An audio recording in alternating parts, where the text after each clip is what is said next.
Day by day आप उनकी देखेंगे कि थोड़ा सा लेवल कम हो गया, लेकिन आप ये नहीं है कि ये मैजिक है कि जो 11 साल का बेबी है वो 2 दिन में या 2 हफ्ते में ठीक हो जाएगा। आपको कम से कम 3 मंथ एक ह्यूमन हैबिट्स जो है उसे चेंज करने में हमें 120 डेज लगते हैं।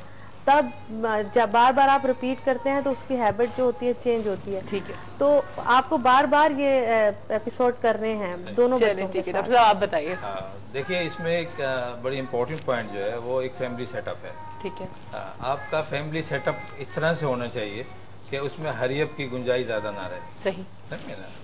अब वो बच्चा उसी घर में है, फादर उठ रहे हैं उसके, वो हरियप कर रहे हैं, जल्दी नाश्ता दो, जल्दी कपड़े दो, जल्दी करो, वो बच्चा वॉच कर रहा है। हाँ, मदर उठी, कहीं उनको बाहर जाना है, जल्दी वो उन्होंने उधर बुरखा उठाया, उन्होंने चादर उठाई हो, दिख रहा है। ये बच्चा एक फैमिली सेटअप होता है। हाँ। अच्छा, दूसरी चीज़ हमने देखा कि वो घर में शाउटिंग कर रहा था, ऐसी बात पे जो है उनके फादर जो है शाउट कर रहे हैं, मान लो मदर जो है वो पड़ोस से कोई बात हो रही है। एक देखिए पूरा एक सेटअप है ये बच्चों को इन्होंने कोई बाहर से मैंने एक रिसर्च पढ़ी थी, उसमें था कि जिनके माँ बाप चीख के बात करते हैं उनके ऑटोमेटिकली बच्चे भी चीख के बात करते हैं। बिल्कुल, बच्चों में देखिए ना परसेप्शन बहुत ज्यादा होती है।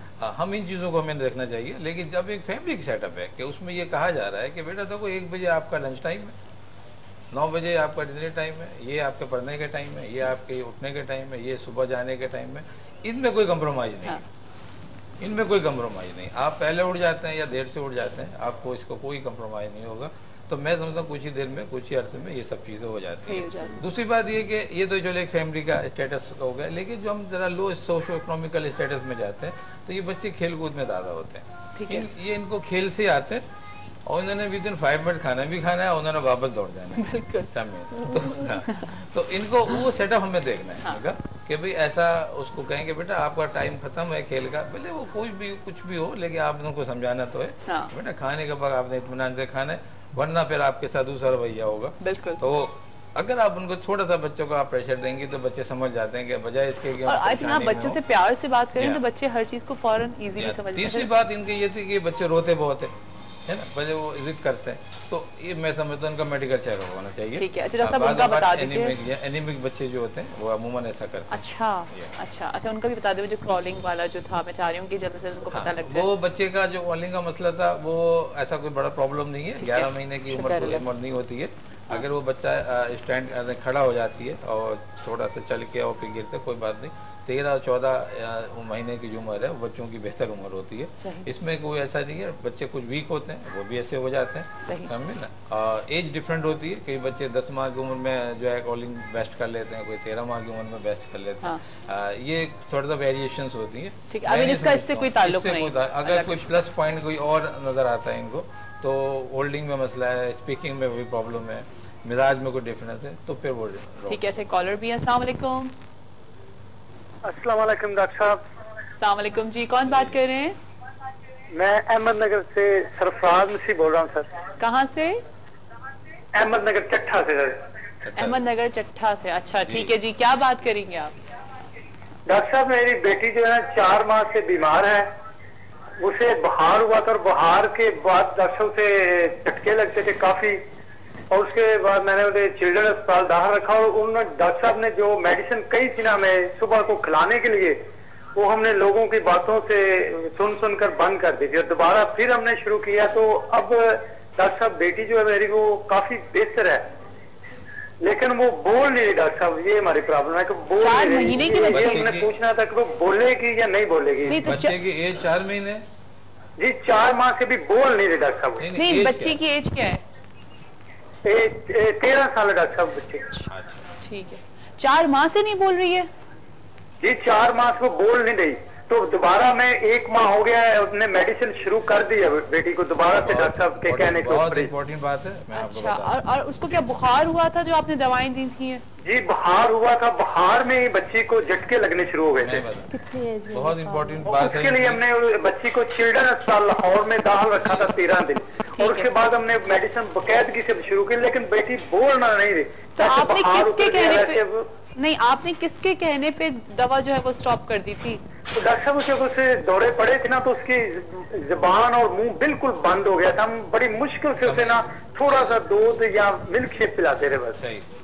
ٹھیک ہے چلے آپ دیکھیے اللہ تعالیٰ بس بہتر کرے. ڈاکٹر صاحب آپ کو اس کا حل بتاتے ہیں. ٹھیک ہے جی, بہت امپورٹنٹ کوشچن ہے. اور جو انہوں نے بات بتائی کہ انہوں نے میڈیسن روک دی تھی, ہم اس ٹاپک پہ بھی بات کریں گے تھوڑی سی, بہت اہم ٹاپک ہے یہ بھی. دیکھیے جو بھی اس قسم کے جو فٹس پڑتے ہیں وہ چھوٹے بچوں میں ہو یا بڑے بچوں میں فیبرائل فٹس کہلاتی ہیں. ٹھیک ہے, ان کا تعلق برین سے ہی ہوتا ہے اور یہ بیماری کی شکل میں ہوتے ہیں. ان کو فیبرائل فٹ سیریبرل کارٹیکس میں یعنی برین کا کچھ خاص حصہ ہوتا ہے وہ متاثر ہوتا ہے. ایکٹیویٹی مینٹل ایکٹیویٹیز بڑھ جاتی ہیں, ایگزیجریٹ کر جاتی ہیں, تو ہم فٹس پڑھنا شروع ہو جاتے ہیں, تو ہم کنورجن یا فٹس کہتے ہیں. یہ وجہ صاف ظاہر ہے, فیور تھی, فیور میں ایسا ہوا, اور ان کے بعد ان کو معلوم ہے جب فیور ختم ہو گیا تو کوئی جھٹکے نہیں آئے, ان کو کچھ نہیں ہوا. جس ٹائم پہ بھی کوئی بھی اٹیک ہو رہا ہوتا ہے, خواہ وہ فیبرائل میں ہو کنڈیشن میں ہو یا کوئی نان فیور کنڈیشن میں ہو یا کسی بھی ایکسپائزڈ کنڈیشن میں ہو, جس ٹائم پہ اٹیک ہوتا ہے اسی ٹائم پہ رسک ہوتا ہے. اچھا, رسک ڈیولپ ہوتا ہے, اور رسک جو ہوتا ہے وہ سائڈ پر ہوتا ہے جہاں پر وہ اٹیک ہوا ہے. صحیح. میرا خیال میں, بلکہ میرا خیال کیا ہے ہوگا یہ, میں آپ کو انویسٹیگیشن بتا دوں گا. اگر آپ بچے کے MRI آپ کراتے ہیں تو اس میں بالکل لیجن آ جائے گا. ہمارے اسپیکنگ سینٹر ہوتے ہیں برین کے اندر, میموری سینٹر ہوتے ہیں, 44 ایریا ہے, 42 ایریاز ہے. اس ایریے پہ وہ جا کے اس نے فٹ کیا تھا. اچھا, وہ ایڈیما ہوا تھا, ایڈیما صرف سوجن ہوئی تھی وہاں, وہ سبسائڈ ہوئی. ان کے باقی سب چیزیں نارمل ہیں. میں سمجھتا ہوں اسپیکنگ ایریا جو اسپیچ ہے ان کی یہ بھی گریجول ٹھیک ہو جائے گی. اچھا, اگر یہ فیور ٹائیفائڈ کا تھا یا ملیریا کا تھا تو ٹائیفائڈ میں ذرا ڈیلے ہوتی ہیں, بعض اوقات کمپلیٹ ڈیمیج بھی ہوتی ہے. لیکن انہوں نے یہ بتایا کہ وہ فیور سبسائڈ ہوا, لانگ لاسٹنگ نہیں تھا, یعنی 2-3 ہفتے تک نہیں چلا, تو اس میں بہت چانس ہے کہ یہ بچہ ٹھیک ہو جائے گا. ٹریٹمنٹ جاری رکھیں. دوسری بات میں مختصر بتا دوں کہ جب آپ ڈاکٹر سے رجوع کرتے ہیں تو میرا ریکویسٹ یہ ہے کہ ان پہ کانفیڈنس کریں آپ. بالکل. اس کے اگینسٹ اگر کوئی بھی کرتا ہے, یعنی آپ کے اپنے پیرنٹ بھی کہہ رہے ہیں, تو آپ کو یہ کہ آپ ڈاکٹر کے پاس چلیں. صحیح. ڈاکٹر جو کہہ رہے ہیں وہ ظاہر ریسرچ کے ساتھ بالکل ایسے میڈیسن وڈرا نہ کریں. دیکھیے ڈیمیج آپ نے خود دیکھا, بہت بڑے بڑے ڈیمیجز ہوتے ہیں, میں نے دیکھے ہیں, بڑے اہم میڈیسن رکوا دیتے ہیں لوگ. ایسا نہ کریں. بالکل. اپنی طرف سے وہی ہمیشہ اس بات کی, تو ہم جب سے ہم نے اپنا مارننگ شو سٹارٹ کیا, جو بھی ایکسپرٹس آتے ہیں ہم یہ کہتے ہیں سیلف میڈیکیشن کے اوپر ہم بچ جائیں. جو ایکسپرٹس بیٹھے ہوئے ہیں آپ کو صرف جانا ہے, ان سے کنسلٹ کرنا ہے, ان کو بتانا ہے, کوئی آپ کے لیے کسی کو آپ سے دشمنی نہیں ہے کہ آپ لوگوں کو غلط دوائیں دیں گے. اچھا, آپ سے ڈاکٹر سلمان یہ پوچھوں گی کہ کس ایج میں اس کو ڈائگنوز کرا لینا چاہیے, اور اگر ڈائگنوز ہو جاتا ہے تو پھر کس طرح سے اس کو فوراً اس کا ٹریٹمنٹ اسٹارٹ کر دینا چاہیے, کیونکہ آپ باہر اسپیشل چلڈرنس کے اوپر. جی ہاں, دیکھیں یہ ڈائگنوسس شروع میں ہی ہو جاتا ہے. ٹھیک ہے, یعنی کہ جب بچہ پیدا ہو رہا ہے, جیسے انہوں نے بتایا ہائیڈروسیفلس ہے, یعنی کہ سر تھوڑا سا بڑا ہو رہا ہے, یا مائکروسیفلس, یعنی کہ وہ پہلے ہی ہم بچے کو دیکھ کے اندازہ لگا لیتے ہیں کہ اس کو کیا پرابلم آ رہی ہے. ٹھیک ہے.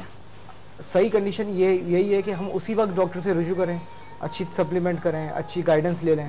میں نے ابھی ریسنٹلی ایک پیشنٹ دیکھا, اس میں مطلب 7-8 مہینے کی ان کا بچہ تھا, اور جب میں ان کو چیک کیا تو میں نے ان کو بتایا, وہ پہلے سے جانتی ہیں سب کچھ, اور وہ یہ انہوں نے مجھے بتایا کہ میں پہلے کیلشیم سپلیمنٹ اور میں دوسری سپلیمنٹ لے رہی ہوں, میں سپورٹیو تھراپی لے رہی ہوں, اور یہ مجھے شروع سے اویئرنیس ہے. تو مجھے اچھا لگا کہ ہمارے معاشرے میں ایجوکیٹڈ لوگ بھی ہیں جو کہ اس چیز میں آگے بڑھ رہے ہیں. تو ڈائگنوسس تو شروع میں ہو جاتی ہے, اور ہمیں بس یہ اندازہ لگانا ہے کہ یہ کس طرف جا رہا ہے. جیسے برین میں ڈاکٹر صاحب نے بتایا ڈفرینٹ پارٹس ہوتے ہیں, تو وہ ڈیفنس کی طرف جا رہا ہے, ڈم جا رہا ہے, وہ مینٹل ریٹارڈیشن جا رہی ہے, وہ ڈاؤن سنڈروم کی طرف جا رہا ہے. یہ ہمیں یعنی کہ انویسٹیگیشن کروا کے اور پراپرلی گائیڈنس کالر اور ہے وہ بھی دیکھ لیتے ہیں. میں چاہ رہی ہوں زیادہ سے زیادہ کالرز کو میں لے لوں, تاکہ جو پرابلمز ہیں, کیونکہ واقعی مجھے نہیں پتا تھا کہ اتنی پرابلمز ہمارے یہاں ہوتی ہیں بچوں سے ریلیٹڈ. السلام علیکم. ہیلو, السلام علیکم. السلام علیکم. جی صبح بخیر, کون بات کر رہی ہیں؟ میں پشاور سے مدینہ بول رہی ہوں. پشاور سے مدینہ. جی مدینہ, کیسی ہیں آپ؟ ٹھیک ٹھاک ہیں؟ بالکل ٹھیک ٹھاک. صبح بخیر. مجھے آپ کا شو بہت اچھا لگتا ہے. بہت بہت شکریہ. کیا کہیں گی مدینہ؟ مجھے ڈاکٹر صاحب سے بات کرنی ہے. میری بیٹی ہے, جی جی, عمر 14 سال ہے, اس کے آئس کا مسئلہ ہے. کس کا؟ آئس کا, نظر خراب ہے اس کی. اچھا, آئس کا مسئلہ ہے. کیا اس کو کیا ہوتا ہے؟ بس جب وہ 2 سال کی تھی تو اس کی نظر خراب ہے, اس لیے اسے سبق بھی یاد نہیں رہتا, بس دماغ بھی بس کچھ اس کا کمزور سا ہے. علاج بہت کروائے, کوئی افاقہ ہی نہیں ہو رہا. اس لیے مجھے ڈاکٹر صاحب سے پوچھنا ہے کہ اچھا, آپ نے اس کا علاج, آپ نے اپنی بیٹی کا علاج کروایا ہے پراپر؟ 2 سال سے علاج کروا رہے ہیں آج تک. ٹھیک ہے ڈاکٹر صاحب, آپ کچھ پوچھنا چاہ رہے ہیں؟ ابھی اور ہے فیملی میں اس قسم ایسے بچے؟ نہیں, کوئی بھی نہیں ہے. آپ کے کزنس میں آس پاس؟ نہیں, کوئی بھی, بس اسی کی نظر خراب. آپ نے ڈیورنگ پریگننسی کوئی میڈیسن لی تھی؟ کی نظر ٹھیک ہے. हाँ, आपने ड्यूरिंग प्रेगनेंसी कोई दवा ऐनक लगी हुई है उसको जी, दूर की नजर उसकी बहुत खराब है, ऐनक भी लगी। ड्यूरिंग प्रेगनेंसी आपने कोई इलाज किया था अपना, कोई दवाई खा रही थी आप? नहीं नहीं आपको कोई जरासीम इन्फेक्शन हुआ था ड्यूरिंग प्रेगनेंसी? नहीं नहीं, मेरे सब बच्चे माशाल्लाह ठीक है, उसकी नजर बस शुरू, वो पहली है मेरी बेटी, चलें ठीक है जी, सबसे बड़ी है। अच्छा ठीक है, थैंक यू सो मच। आप बस देखिए हम बताते हैं। देखिए एक बात मैं आपको बता दूं कि बाज़ औक़ात हमारा जो मरीज़ है वो नहीं समझ पाता पूरी बात। कोई भी चीज़, जैसे इन्होंने बताया कि इनके आई साइड मुतासर हो रही है, कोई रीज़न ज़रूर होता है उसमें। अगर ये फैमिली बैकग्राउंड इनका कोई नहीं है और कोई डैमेजेस इनके फैमिली में या जेनेटिक नहीं है तो ये बच्चे सही हो जाएंगे। ठीक है, नंबर 1। नंबर 2 ये कि अगर वो जो इन्फेक्शन हुआ है वो उसको डिटेक्ट करेंगे कि वायरस था या कोई बैक्टीरियल इन्फेक्शन हुआ है या कोई फंगल हुआ है, यही इन्फेक्शन हमारे एक्वायर्ड इन्फेक्शन कहलाते हैं। और इनमें से चंद एक ऐसे हैं कि जो अनट्रीटेबल हैं, यानी कंप्लीट डैमेज कर देते हैं। मैंने जैसे ब्रेन के हवाले से बताया था, इसी तरह आई साइड के कुछ सेंटर्स होते हैं, वहाँ अगर अंदर सेंट्रल में अगर आई साइड के जो जहाँ पर हमारे ऑप्टिक क्यासा बनती है अगर वहाँ डैमेजेस हो जाते हैं तो फिर हमारी आई साइड रिकवर नहीं होती। ठीक है, लेकिन दूसरी कंडीशन, ये बहुत रेयर है कंडीशन है, ठीक है। इनमें फैमिली बैकग्राउंड होते हैं, बहुत इन्फेक्शंस होते हैं। और अगर ये गौर करें, मेरा अपना ख्याल ये है कि इनको ड्यूरिंग प्रेगनेंसी जरूर फीवर हुआ था, कुछ हुआ होगा, फीवर जरूर हुआ था, इनके जहन में नहीं रही बात है। बिल्कुल, क्योंकि हम लोग बड़ा लाइटर ले लेते हैं, हम लाइट ले लेते हैं, लेकिन वो बाद औक़ात एकदम आया और फीवर चला गया तो वो एक वायरस का अटैक होता है, तो वो डैमेज करता है। तो इस तरह से वो ये इन्वेस्टिगेट कराएंगे। ज़ारा आप मुझे बताएं कि हम लोग जो हैं नॉर्मली हमारे माशरे में अब ये चीज़ नॉर्मल हो गई है, जैसे अभी हमने केस भी देख लिया कि जी ये दवा मत लो, हम अपनी राय को हम बहुत इंपॉर्टेंस दे रहे होते हैं, ठीक है ना। और हम समझते हैं कि हम अगर किसी को कोई राय दे रहे हैं तो ये बिल्कुल सही है, ये बिल्कुल ऑथेंटिक है और इस बंदे को इस पर अप्लाई करना चाहिए। उन्होंने किसी की बात को समझा, माना, दवा स्टॉप कर दी और आगे उन्होंने उसका रिजल्ट भी देख लिया क्या है। जी, आप क्या कहेंगे इस तरह के लोगों को कि क्या हम लोग को अपनी राय किसी को देनी चाहिए? इतने आराम से हम कह देते हैं, या हम ये कह देते हैं उस डॉक्टर को जाकर दिखा दो, मुझे फायदा हुआ तो तुम्हें भी हो जाएगा। एक्चुअली जैसे कि देखिए फ्लू होता है तो भी हमारा नोस्टर ब्लॉक हो जाते हैं, ये सेम सिम्टम्स होते हैं, और ब्रीथ भी हमारा तकलीफ में होता है, और इसी तरह नमूनिया के अटैक में भी ये सब चीज़ें साइन सिम्टम्स होते हैं। लेकिन एक नॉर्मल इंसान इन सब साइन सिम्टम्स को डिफरेंशिएट कर नहीं सकता, एक डॉक्टर कर सकता है। हम ये समझते हैं जो फ्लू वाला है वो उसको नमूनिया वाले को भी कहेगा कि ये दवाई से मुझे आराम आया, तुम भी ये खा लो। क्योंकि साइन सिम्टम्स जो होते हैं दोनों डिजीजेस के, बल्कि काफी सारी डिजीजेस के सेम होते हैं लिटिल, तो वो एक मेडिकल रैप जो बंदा है जिसने पढ़ा है, जिसने स्पेशलाइज किया, वही समझ सकता है। हमें किसी की बात को नहीं समझना चाहिए। तो इसलिए ज़रूरी है कि आप अपने जीपी से मशवरा करें, और ज़रूर मशवरा करें।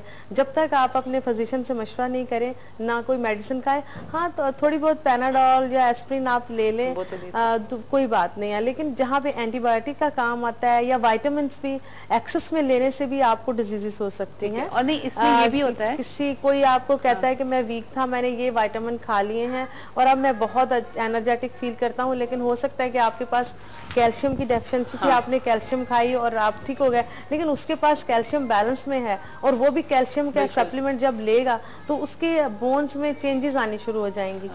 इसलिए बेहतर है कि आप कोई भी विटामिन भी लेने से पहले अपने फिजिशियन से। सबसे बड़ी बात ये कि हमारा एक कॉन्सेप्ट भी आ गया ना, इन बाबा के पास चले जाएं तो जी, आई मीन स्पेशल चिल्ड्रंस के ऊपर तो ये चीज़ बहुत मैं देख रही थी कि जी इनके पास चले जाएं, ये बिल्कुल सही इलाज कर देते हैं, उनके पास चले जाएं, तो ये क्या हमारा कॉन्सेप्ट आ रहा है? एक्चुअली हम लोग अपने मजहब को बहुत ज्यादा प्रायोरिटी देते हैं और देनी भी चाहिए। लेकिन तो आप सिर्फ जब आप बाबा के पास जाते हैं, रूहानी बाबा के पास, तो रूहानी बाबा तो सही है, लेकिन वो जो जादू टोने से ये सब चीजें ये गलत है। आई मीन ये सब ऑफ कोर्स अगर जादू टोने से सब चीजें ठीक होने लगे, जैसे काला जादू से कहते तुम्हारे दुश्मन को मार देंगे तो फिर तो किसी का कोई दुश्मन ही कॉलर भी आ गए, उनको भी ले लेते हैं। अस्सलाम वालेकुम। हेलो हेलो, अस्सलाम वालेकुम। जी वालेकुम अस्सलाम। जी सुबह बखैर, कौन बात कर रहे हैं? मैं मोहम्मद अली बात कर रहा हूँ, नॉर्थ कराची से। जी मोहम्मद अली, क्या कहेंगे आप? मैं सबसे पहले तो तारीफ करूंगा, आप माशाल्लाह आज बहुत अच्छी लग रही हैं, बहुत अच्छा प्रोग्राम आपका जा रहा है, बहुत बहुत शुक्रिया। अच्छा, इसके अलावा मैं वाइब चैनल को जो है वो बहुत अप्रिशिएट करूंगा, इतना अच्छा प्रोग्राम पेश करने पे, और इतना अच्छा आपने टॉपिक जो सिलेक्ट किया है वो बहुत जबरदस्त है। और सबसे बढ़कर ये है कि जो आप गेस्ट जो इन्वाइट कर रही हैं वो मतलब अपनी फील्ड के माहिर लोग हैं और बहुत अच्छी नॉलेज जो है ना वो दे रहे हैं लोगों को।